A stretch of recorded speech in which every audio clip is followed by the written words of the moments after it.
Olá, turma do sétimo ano, tudo bem com vocês? Hoje a aula é uma continuação da aula anterior, no capítulo 7, com o título Relevo e Clima. Hoje, quarta-feira, dia 29 de julho de 2020, nós vamos dar continuidade a um conteúdo que já foi visto.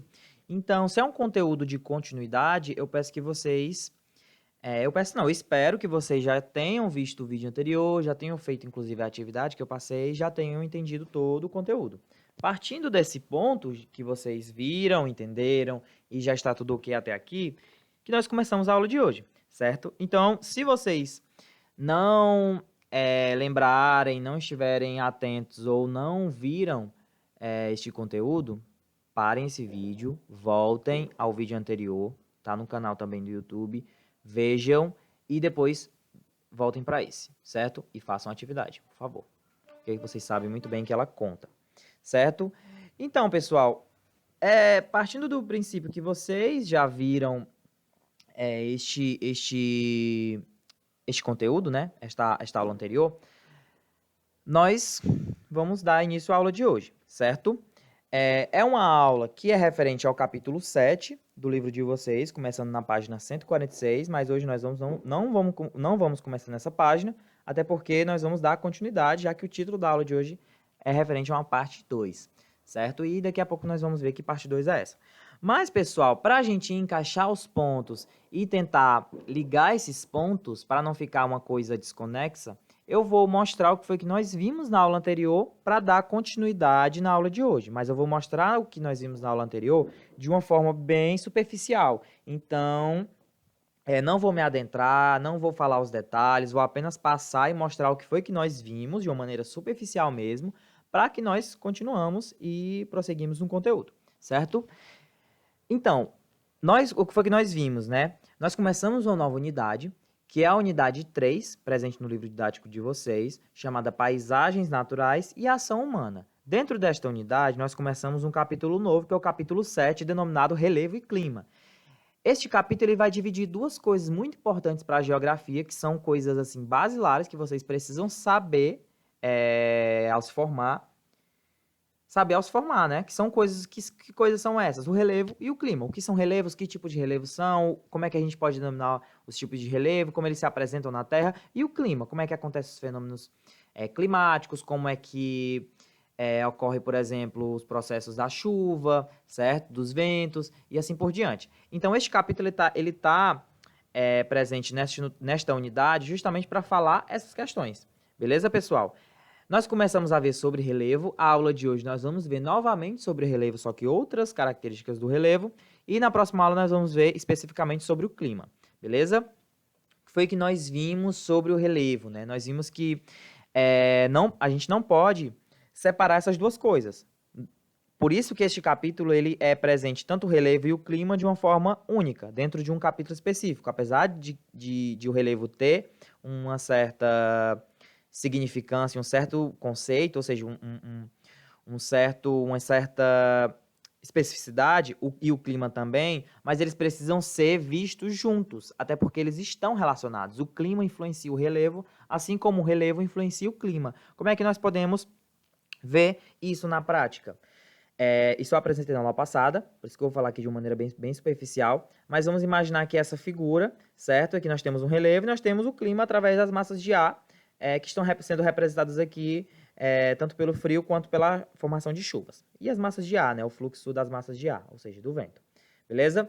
E aqui nós temos o clima, o relevo sendo representado pela montanha. A montanha, ela é um relevo, o relevo ele é alto, essa montanha ela é alta, e ela está impedindo o clima de passar, certo? Então, nessa região aqui que ela está impedindo, né? Tanto aqui no topo quanto essa região aqui de frente, vai ser frio, vai chover bastante e vai ter uma certa umidade. Enquanto que onde a montanha, né, o relevo, ele não deixa passar, ela vai ficar aqui. Então, nesta região aqui, onde a massa de ar não vai chegar, vai ser uma região quente, né? Então, o relevo ele está influenciando na passagem das massas de ar, ou seja, o relevo ele está influenciando no clima. Por isso que essas duas coisas elas não podem ser vistas separadas, elas têm que ser vistas relacionadas, certo, pessoal? E existem outros fatores também que estão relacionados com essa ambientação, que é o quê? A vegetação, por exemplo, ela está relacionada com o clima, assim como a hidrografia são os rios, ela está relacionada com o relevo, beleza? Então, tudo isso faz parte de uma dinâmica, que é a dinâmica da natureza, né? Por isso que a natureza ela é muito dinâmica.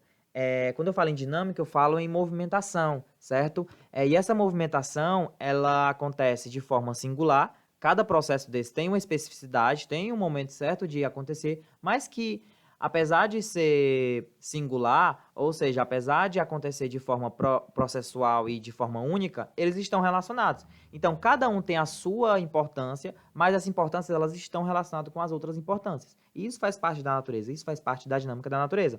Certo, pessoal? Então, quando se fala, por exemplo, em paisagem natural, é o resultado da interação dinâmica entre os diversos elementos da natureza. Que elementos são esses? O clima, o solo, a vegetação, né? Então, a vegetação, ela depende do clima e do solo para funcionar, mas ela também influencia esses dois, né? Exemplo disso, aqui nós temos uma vegetação seca, né? Uma vegetação que depende do quê? Da chuva, para que ela cresça, para que ela floresça e para que ela fique com um aspecto mais úmido, né? Diferente não, mas essa imagem ela é diferente dessa. Mas essa aqui, por exemplo, ela é verdinha, tem folhas grandes e troncos grandes, por quê? Porque aqui chove bastante, enquanto que aqui não chove bastante. Então, a vegetação, ela depende do clima, ou seja, da chuva, para acontecer, certo? Essa vegetação, ela é desse jeito porque aqui não chove muito. Já essa vegetação, ela é desse jeito porque aqui chove muito. Então, as duas paisagens que fazem parte de uma vegetação, estão relacionadas com um processo diferente dessa vegetação, que é o quê? O clima. Beleza, pessoal? O clima influencia também o relevo, como nós vimos anteriormente. E nós vimos também que o relevo ele tem a sua importância, né? Ele, dependendo das suas características, de como o relevo ele se apresenta, ele tanto pode favorecer, como ele também pode dificultar a ocupação humana.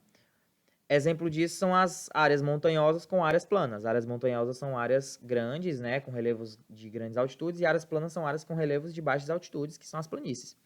Exemplo, nós temos aqui dois processos de construção, que é a construção de rodovias, e eu não preciso nem perguntar para vocês qual foi o processo mais fácil de se construir, vocês já vão dizer que é esse. Por quê? Porque que gera reto, que gera plano, que bastou passar o asfalto, lixar, né, não sei como é que funciona a construção de uma rodovia, mas é nítido que aqui foi bem mais fácil do que aqui. Aqui não, aqui já é um relevo mais íngreme, aqui nós precisamos de um estudo maior.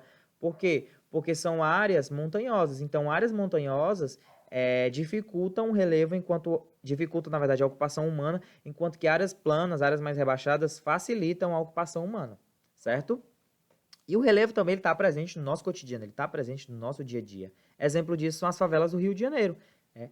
Aqui são relevos, paisagens naturais, que foram ocupados pelo homem, né? E essa ocupação fez com que esse relevo ele fosse modificado, certo, pessoal? E essa modificação do relevo, nós vimos que o relevo ele depende do clima, como ele depende do solo, como ele depende da vegetação e como ele também influencia essas outras características que eu falei anteriormente, certo? Então, por exemplo, quando eu retiro o solo, né, na verdade, quando eu retiro a vegetação de um solo, esse solo ele vai ficar pobre, por isso que eles dependem um do outro, né? Que é o que acontece quando, por exemplo, eu desmato uma determinada região para construir casa, certo? Então, quando acontecer um processo do clima, que no caso a chuva, e a gente retirou a vegetação e esse solo ele vai ficar pobre, o que vai acontecer? Vai acontecer um processo que acontece basicamente todo em períodos chuvosos, no Rio de Janeiro, São Paulo, até aqui mesmo, mas principalmente em áreas mais onde tem um relevo mais acidentado, que são as ocupações em morros, né? E aí esse deslizamento de terra, por exemplo, ele acaba matando pessoas por conta dessa retirada, né? Desse desequilíbrio da natureza. Tudo isso foi visto na aula passada, pessoal. Beleza até aqui? Gente, aqui nós vamos começar a aula de hoje, então peço que vocês anotem, separem caderno, caneta e anotem o que eu vou falar para depois tirar dúvida, caso vocês tenham dúvida, certo? Então, isso está presente na página 148 do livro de vocês, E aí nós começamos com o título de estrutura geológica e relevo, né? Quando eu falo em estrutura geológica, eu falo nas rochas que compõem determinado lugar, certo? Exemplo, qual é a estrutura geológica do Brasil? Aí eu estou me referindo às rochas que estão presentes no território brasileiro. Quando eu falo, por exemplo, qual é a estrutura geológica do estado do Ceará? Aí eu estou me referindo às rochas que estão no estado do Ceará. Então, estruturas geológicas são as rochas de um determinado lugar, de um determinado local, certo, pessoal? Já o relevo, nós vimos na aula passada, que é o conjunto das várias formas que se tem na Terra, que se tem na litosfera. São os vales, baías, planícies, depressões, certo? As diversas formas que o relevo ele pode apresentar, certo? E no Brasil, nós temos três tipos de... Tanto no Brasil quanto no mundo, na verdade, nós temos três tipos de estruturas geológicas principais, né, que se podem compor no relevo, que são quais? Os escudos cristalinos ou maciços antigos, as bacias sedimentares e os dobramentos modernos. Nós vamos ver essas três estruturas, o que elas são, como é que elas se classificam, então prestem atenção, certo? Vamos começar com os escudos cristalinos. Quando eu falo em escudo cristalino, eu falo em rochas cristalinas, ou seja, as rochas ígneas e metamórficas. São rochas que acontecem no interior da Terra, em processos que acontecem embaixo da Terra. Então, se acontecem embaixo da Terra, de baixo para cima, são rochas que demoram a nascer, são rochas que demoram a surgir, então são rochas muito antigas. Portanto, os escudos cristalinos são rochas, as rochas mais antigas da Terra, certo, pessoal? E apesar de ser muito antiga, são rochas resistentes. Por isso que elas estão presentes há milhões e milhões de anos na Terra e não caem, certo? Porque são rochas muito resistentes. São rochas que, na sua composição, a presença de diversos minerais que fazem com que essa rocha ela fique muito resistente, certo? Primeira característica aqui que a gente tem que ficar claro é o quê? Nas estruturas geológicas de escudos cristalinos, nós temos rochas muito antigas, é a estrutura geológica mais antiga da Terra, e que são rochas muito resistentes, compostas tanto por rochas ígneas ou metamórficas, que são rochas que acontecem num processo interno da Terra, beleza? Outro tipo de estrutura geológica que nós temos são as bacias sedimentares. Quando eu falo em bacias sedimentares, eu falo em rochas antigas, mas que são rochas não tão antigas em relação aos escudos cristalinos, certo? São rochas antigas também, de milhões e milhões de anos, mas não são tão antigas assim, certo? São rochas, o próprio nome já diz, bacia sedimentar, então são rochas sedimentares, e vocês viram no ano passado que rochas sedimentares são rochas que vêm de outros sedimentos, certo?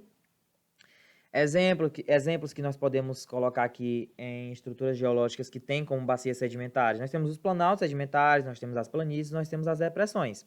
Aqui nós temos, por exemplo, os planaltos sedimentares, certo?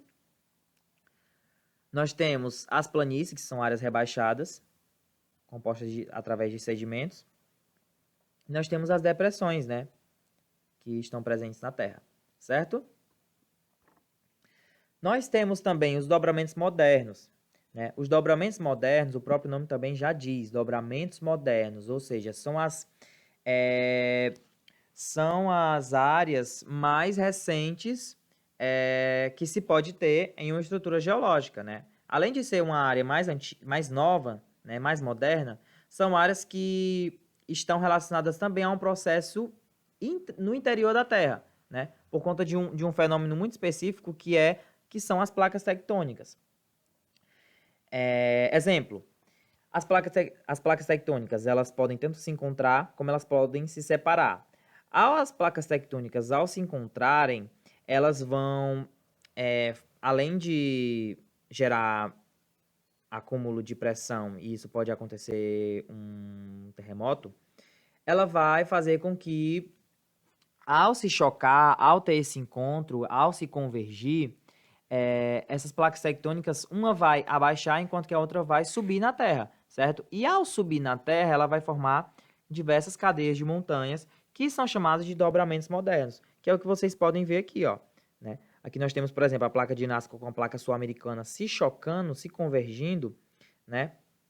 Ao se convergir, elas vão uma vai descer e a outra vai subir, e elas vão formar aqui, por exemplo, a Cordilheira dos Andes, que acontece aqui nessa região aqui da América do Sul. Certo, pessoal? Para a gente resumir essas três estruturas geológicas que nós vimos até agora, eu trouxe aqui uma tabelinha que ela vai mostrar basicamente como é que isso acontece, né? Os escudos cristalinos são as áreas mais antigas, certo? Então, são áreas que são formadas há 4,5 ou a 2,5 bilhões de anos atrás. Já as bacias sedimentares são áreas que vocês viram que são estruturas geológicas antigas, mas não tão antigas quanto aos escudos cristalinos. Então, são áreas, por exemplo, que são formadas há 570 milhões de anos, há 250 milhões, certo? Já os dobramentos modernos, o próprio nome já está dizendo, são mais modernos do que essas outras, são mais atuais. Então, faz parte de um período que nós chamamos de Cenozoico, que vai de 250 milhões a 65 milhões de anos atrás, ou seja, bem mais recente do que esses outros aqui, né? Aqui está desde o início da Terra que essas formações elas estão surgindo, enquanto que essas aqui não. Certo, pessoal? E aqui nós temos também um resumo de tudo que nós vimos.